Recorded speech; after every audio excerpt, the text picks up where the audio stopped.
Good evening. Sunday night. Not drinking this evening, but I'm not drinking alcohol. Still, cheers. I am no drinking more than one beverage. Both of them happen to be water. One has bubbles.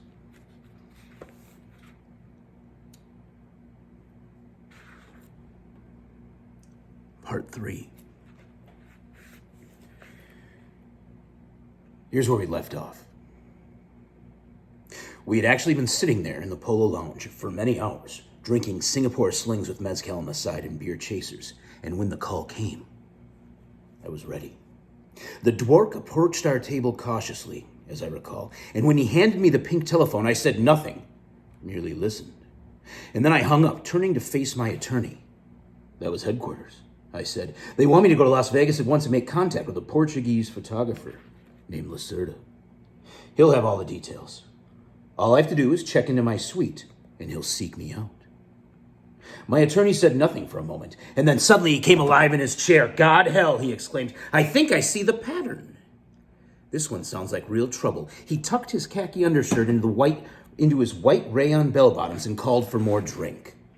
You're going to need plenty of legal advice before this thing is over, he said. And my first advice is that you should rent a very fast car with no top and get the hell out of LA for at least 48 hours. He shook his head sadly. This blows my weekend because naturally I'll have to go with you. And we'll have to arm ourselves. Why not? I said. If the thing is worth doing at all, it's worth doing right. Why not? I said. If a thing like this is worth doing at all, it's worth doing right. We'll need some decent equipment and plenty of cash on the line, if only for drugs and a super sensitive tape recorder, for the sake of a permanent record. What kind of story is this, he asked. The Mint 400. It's the richest off-the-road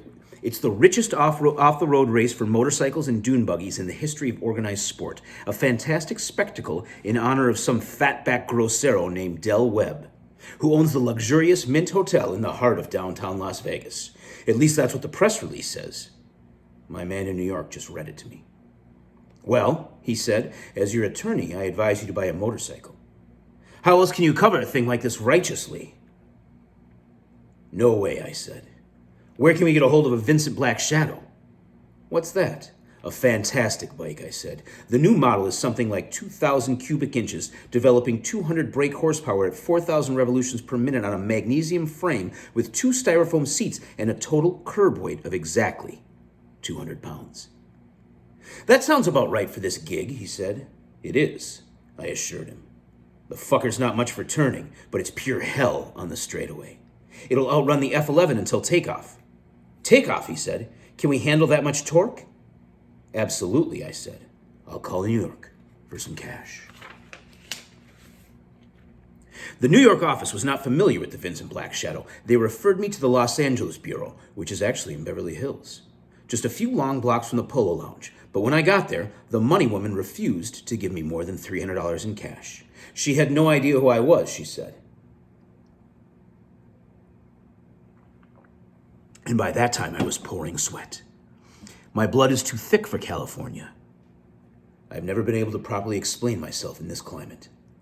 Not with the soaking sweats, wild red eyebrows, and trembling hands. So I took the $300 and left.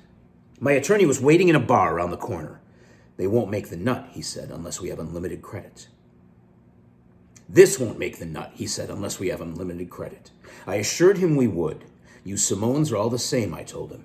You have no faith in the essential decency of white man's culture. Jesus, 1 hour ago we were sitting over there in that stinking baguino, stone broke and paralyzed for the weekend, when the call comes through from some total stranger in New York telling me to go to Las Vegas and expenses be damned. And then he sends me over to some office in Beverly Hills where another total stranger gives me $300 raw cash for no reason at all. I tell you, my man, this is the American dream in action. We'd be fools not to ride this strange torpedo all the way out to the end. Indeed, he said, we must do it. Right, I said, but first we need the car. And after that, the cocaine.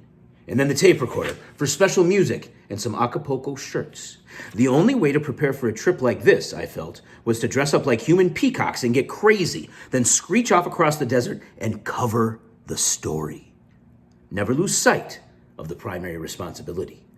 But what was the story? No one had bothered to say, so we would have to drum it up on our own. Free enterprise, the American dream. Horatio Alger gone mad on drugs in Las Vegas. Do it now. Pure gonzo journalism. There is also the socio-psychic factor. Every now and then when your life gets complicated and the weasels start closing in, the only real cure is to load up on heinous chemicals and then drive like a bastard from Hollywood to Las Vegas to relax, as it were, in the womb of the desert sun. Just roll back the roof and screw it on, grease the face with white tanning butter, and move out with the music at top volume and at least a pint of ether.